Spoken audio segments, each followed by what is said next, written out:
మీకు ఈ అంతకుముందు ఈహెచ్పి ప్రాబ్లమ్స్ తగిలింది నాకు. ఇవన్నీ ప్రికాషన్ తీసుకోక ముందు ఎలా ఉంది? ఇప్పుడు ఎలా ఉంది సార్ డిఫరెన్స్? అప్పుడు తగులుతుండేది మీకు ఈహెచ్పి? అప్పుడు కొన్ని సైకిల్స్‌కి వచ్చేది సార్. ఆ టైంలో పర్టిక్యులర్‌గా ఆ టైంలో మనం ఇంకా ఆ టైంలో షట్ డౌన్ చేసేసి మళ్ళా హ్యాచరీ అంతా డిస్ఇన్ఫెక్షన్ చేసుకొని మళ్ళీ ముందుకు వెళ్ళగలిగేవాళ్ళం అండి. ఇప్పుడు అప్పుడుతో కంపేర్ చేస్తే ఇప్పుడైతే ఈహెచ్పిలు అయితే స్పోర్స్ మనకేం కనిపించలేదండి. హ్యాచరీ వైజ్ అయితే ఎక్కడ కనిపించట్లేదు.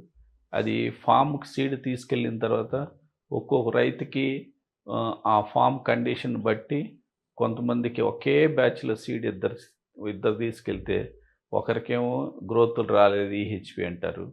అది వాళ్ళ ఫామ్ ప్రాక్టికాలిటీని బట్టి మారుతుంది సార్ అది.